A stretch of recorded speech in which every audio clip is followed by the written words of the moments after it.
Hello friend, it's my pleasure to welcome you to my channel, Let's Say Graphics and Multimedia, and in today's video I'm going to show you how to enable your audio wave in Powerdirector software. Sometimes if you drag your video file into the timeline, sometimes your audio wave might not display, just like what you see on the screen right here. So the simple technique I'm going to show you is that the first step to take is to make sure you right click on the video link on the timeline, then make sure you choose unlink video and audio.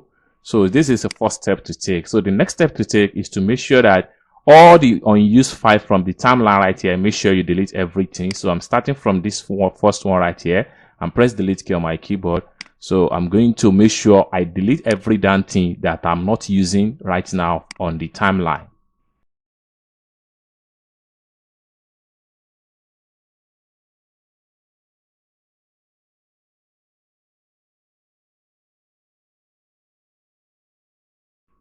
All right, so you can see now we have only this video in the media library, and then we have the video link and the audio link in the timeline right here. So next thing you need to do is to go to File from the Home tab here. Go to File.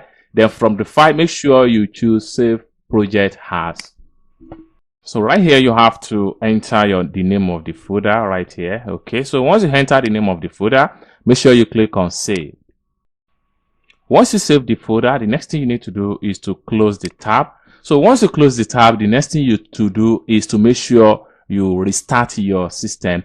After you restart your PC, leave it for like 5 minutes and relaunch your Powerdirector software editing in the same video file.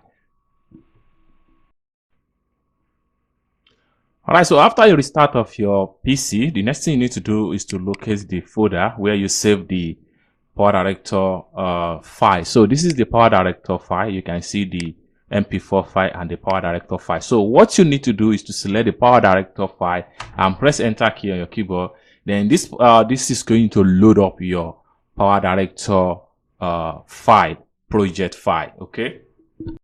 So right here you can see that the Powerdirector is trying to update the timeline data and is trying to open all the file. So once the file fully load up and open in a full workspace, you are going to see the audio wave is going to be displayed right in Powerdirector software.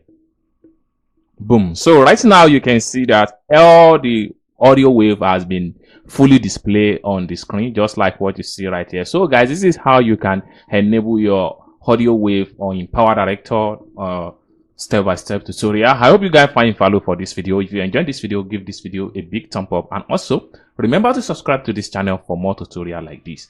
Thank you guys for watching, and I hope to see you in my next video. Bye for now.